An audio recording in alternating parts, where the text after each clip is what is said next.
Hello again guys, and welcome back to another Big Al Devlin video here at the House of Devlin. Thank you very much for tuning in, and this is another learning bartitsu with Big Al video.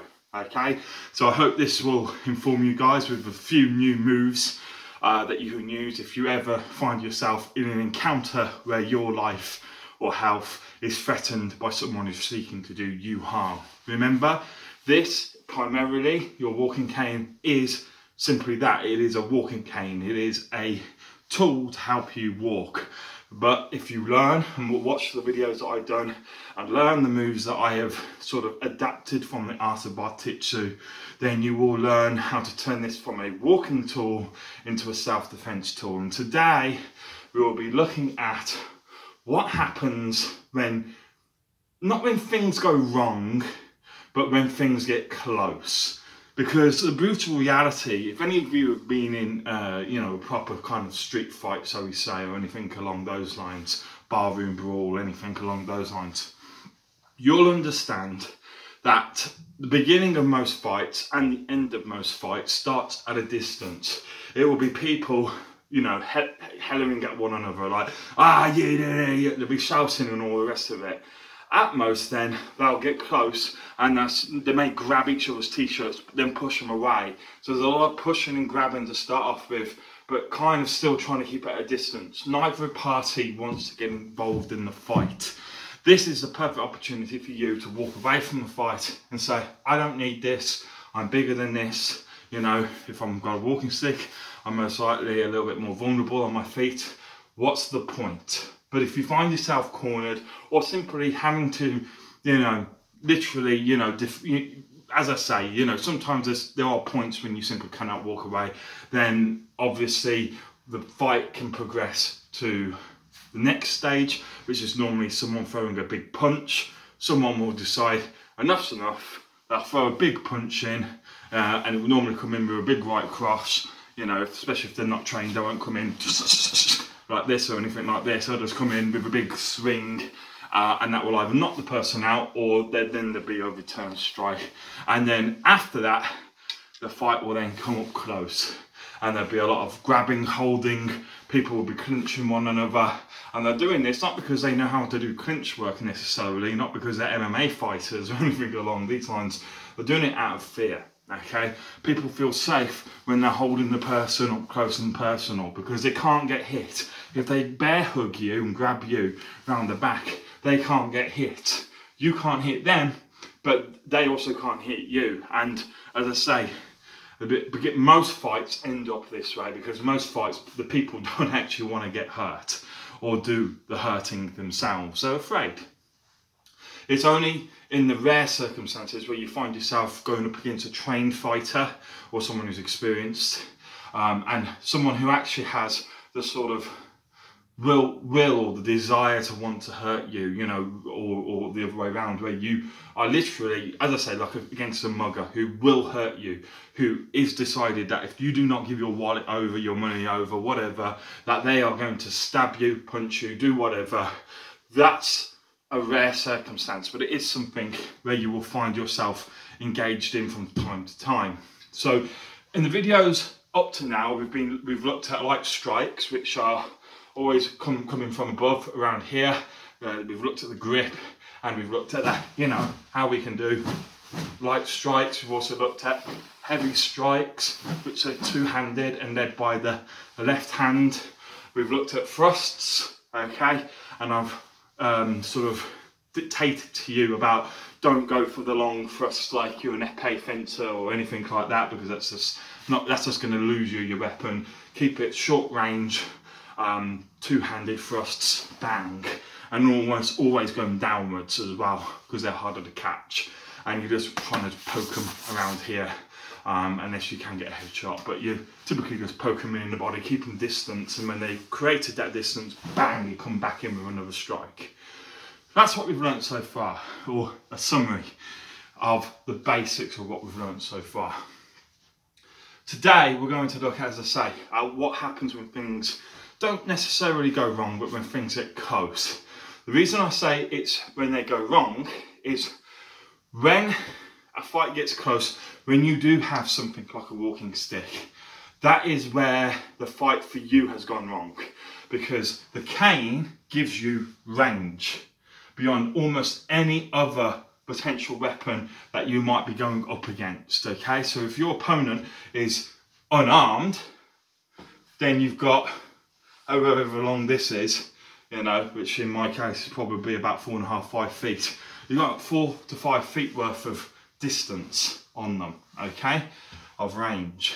If they've got a knife, typically what, they'll be about 6 inches, and if they're psychopaths, they've got a machete on them, then they've got about a 12-inch blade on them, okay? You've still got about double the range, double the distance that they've got on you. So, as I say, you want to keep it at a distance in most situations. And if they've got a machete, guys, give them your goddamn wallet.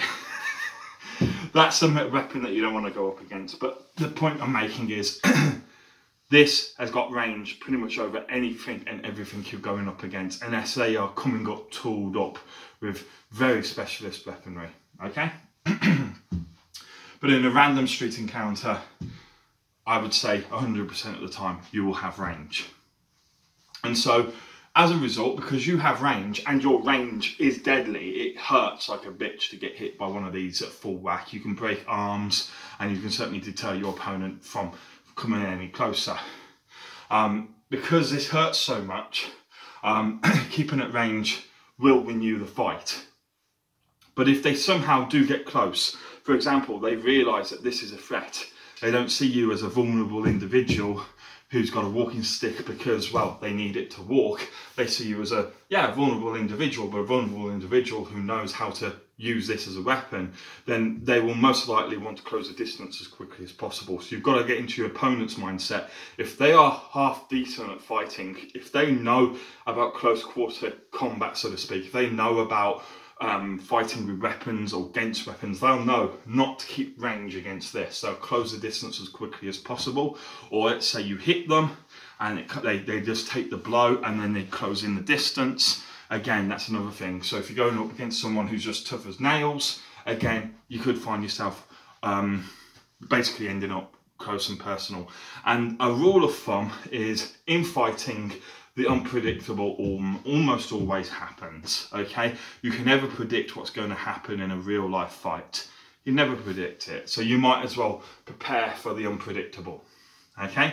So let's say they do close the distance and they're trying to clinch you, maybe try and hold you for some close range body hooks, that kind of thing. Maybe trying to grab your head so they can, you know, uppercut you or do some dirty boxing. Maybe they're trying to knee you into the knee because they know that your legs might not be up to scratch, you know, so they're trying to sweep it, your legs away. Or perhaps they're even trying to go for your weapon, which is most likely what they're trying to do. They're trying to pin this weapon down, so your hand's here, they'll be trying to grab your hand, or your weapon, and trying to keep your cane out of the way whilst exposing, because if they can keep your arm here, you're very exposed and you can't really defend yourself very well, and you really are off balance. You can be put over onto your feet, onto your ass even, very, very easily, okay? So the first thing to do is, first of all, identify that they're closing the distance. If they're closing the distance, it's not a position, as I say, that you want to be in, unless you can get one quick strike out, and then you're in a kind of a better position once you've made a light strike. If you made a heavy strike, that's still not too bad. It's actually still a good position to end up in, and you can use that to your defense. So you could be in this position just having made an attack and then they close the distance. If that's the case, you've got your elbow. As they come in, you can just stick your elbow into their face, and that might be enough to end the fight. I know it sounds simple, but simply just putting your body weight behind the weight of your elbow may be enough to finish the fight. So you just go like that. If not, you can swing them around. If the elbow catches them into the face, knocks them back a little bit, you can just do a quick little swipe, increase the distance, and then go back into proper strike range, okay? So that's the first thing.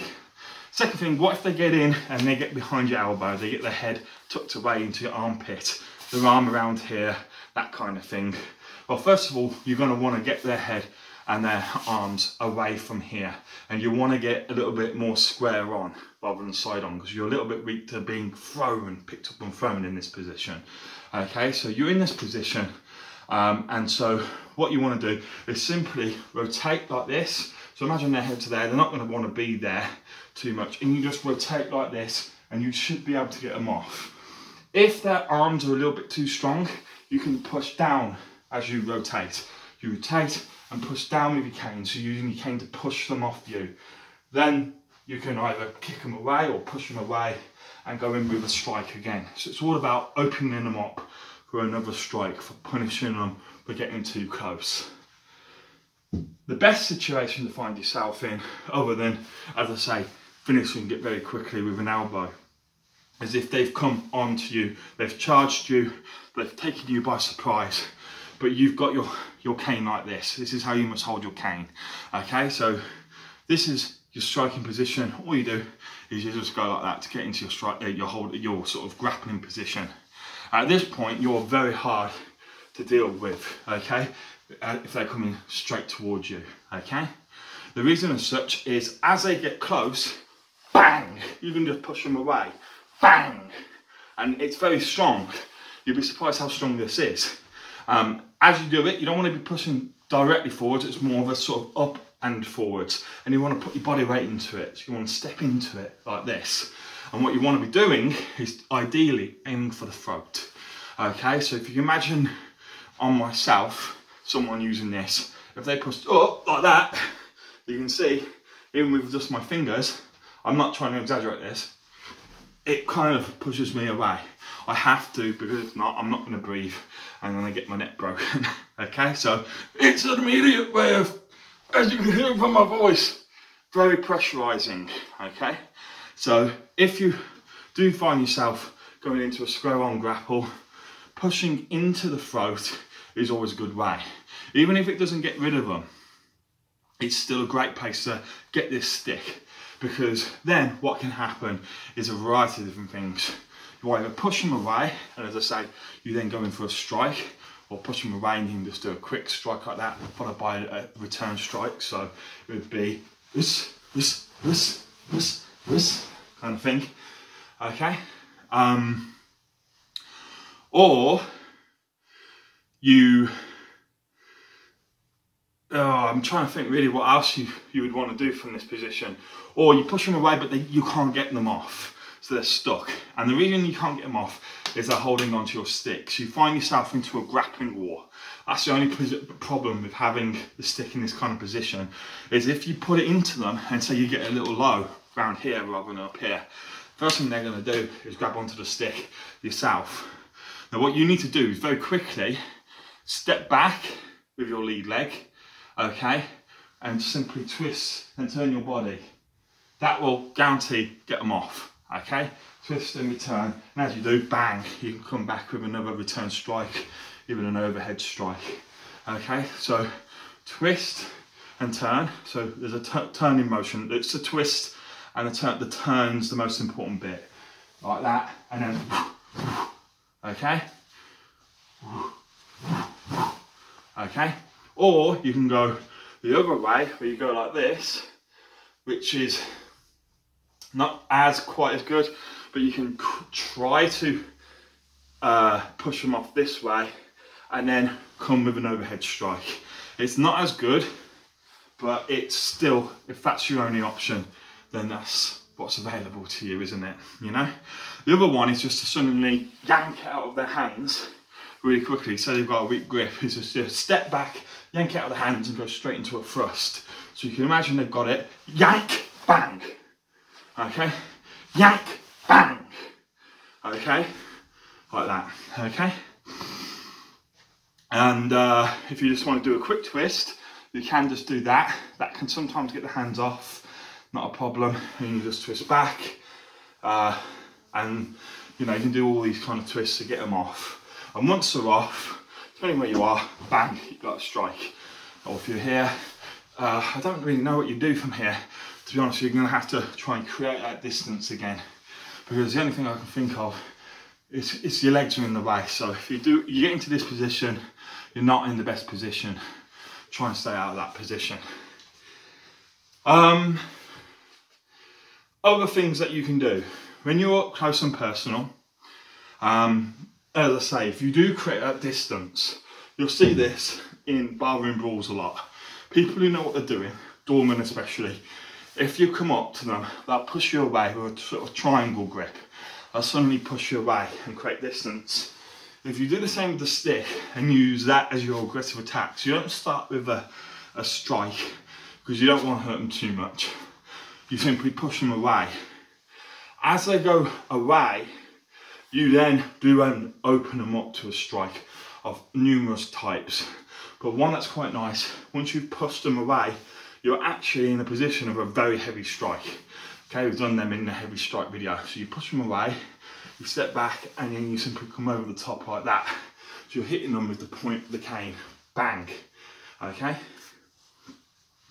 That's another option available to you. And the only other thing, and this is more for when you get tired and you want to rest, is when you're grappling up close and personal, say you haven't quite got the strength, or you're a little bit huff and puff, you know, and you need a rest, is the crook, or the hook part of the stick, of the cane, but the crook of the cane, okay? You can wrap that round the person. So as you're coming in, if you're in here and you're struggling to get it off, you can just latch it round their head. And that's why you always want that on the outside of your arm, like this, okay? Never ever have it turned inwards, because first of all, you're gonna catch yourself on it, and second of all, it can be used on yourself. So always keep it outwards. And as you do, you can just hook it round the head, and you can bring them down to the ground like that, but it's quite hard and it takes a bit of strength and stuff. But you know, if you get the opportunity, you can bring them down. You can go, say, from here to low and pull their leg up. But these are things that I don't really teach or encourage, because these are very hard to do. Even when you know how to do it, they don't always work, because it takes a lot of very good eye-to-hand coordination. And to do so, more often than not, you have to open yourself up. And that's not what we want to do. We want to protect ourselves. We want to keep our defense tight at all times. But if for some reason you do find yourself having to get a hook round, there are other options. So you can either go for the leg, put it up like that. As you can see, it does hook around quite nicely, and try to pull them onto the ground. That's probably your best option. You can hook it around the head, okay? I've got a big neck and that's struggling to get around my head, okay? So it's going to be hard to control me, because all I have to do is do like that to go off me, okay? So it's not the best place. But a good place is when you're resting, try and keep it around the throat, but then you kind of lower one side and then just hook it around their arm. So then they can't lift their arm up. You've still got their throat, but you kind of still got their arm. You can drag for the person, but you're not going to put them down on the ground like that, but you're controlling them until you're ready to go, okay, I've had enough, bang, and that's when you swipe them after pushing them away, okay? So it's just, as I say, the hooking on is more for when you want a rest, up close and personal. The other thing is, sometimes you might find yourself, when you're in the grapples and stuff, wanting to make strikes up close and personal. Now, the cane doesn't really do much for itself here. It's not the best thing to have up close and personal. If they've got a knife, you want to create that distance and get away. But if they're unarmed, then you still have an advantage. You're armed and they are not. And so what you want to do is normally your grip is like this. And what you want to do is slide your grip down, essentially. And ultimately what you're trying to do is grab it into a position where you're comfortable and maybe support it with your hand. And then essentially what you have is a baton, okay? So like a police baton, you know how the police sometimes have those sticks with the sticky out bit here? They'd normally hold the handle here, and they've got or here even, and they'd have a baton that they can elbow you with and hit you with. That's essentially what you're trying to turn this in. Now, it doesn't have a handle, but it does, my one, have a sawtooth grip on. Okay, so you can grab that, and if you're up close and personal, you can still make strikes like this, and after you've made the strike, you can drag down and then hook onto the head. So that's the only time when really a hook is applicable. But by doing that, you're kind of limiting yourself in your ability then to make proper strikes. So I wouldn't use this as a baton unless I really had to. Another better way to do it is to actually have the crook at the opposite end. So let's say you took by surprise, you reverse the grip, go like that, and then essentially what you have is a baton, but with the crook facing outwards, essentially not that side like how it would normally be, but this way round, okay? And if you do have a sawtooth grip on your stick like I do, then that's a nasty baton then, because all you have to do is come in like this, and that sawtooth grip will do all the work for you, okay? So if I was to get elbowed by that, it doesn't even have to be hard, it's going to cut me and it's going to hurt, okay? Especially if you do it two-handed like that. There's not a lot of power behind it, but if you go with your body and you catch them properly, you can do a reasonable amount of damage. And if nothing else, you're pushing them away, getting them ready for, you know, an overhead strike sort of thing, okay? So really, that's how to do certain things up close and personal. I would limit yourself mostly to pushes and controlling movements, okay? Pushes and controlling movements, with realising that once you create the distance, you need to take advantage of that distance and deliver a strike as soon as possible, okay? Remember, the first rule in self-defense is the quicker you end the encounter, the less damage the opponent can do to you. And that's all we're trying to do, is prevent damage being inflicted upon you. So please, please, if possible, end it as quickly as possible and either get away from the situation, go somewhere safe, or if you've knocked the opponent out, call an ambulance, call the police, whatever, and then get out of there, or, you know, restrain them if possible, okay? But otherwise, guys, as I say, protect yourselves. Protect yourselves at all times, and do not be afraid. Just because you've got a walking stick does not mean you're vulnerable, doesn't mean that you are any less a man or anything like that than you used to be before you started using a walking stick. Trust me, this can actually make you more dangerous than what you were beforehand. So thank you very much, guys. Thank you for watching. I'm Big Al Devlin, and watch my videos if you haven't already checked them out, and I'll see you soon.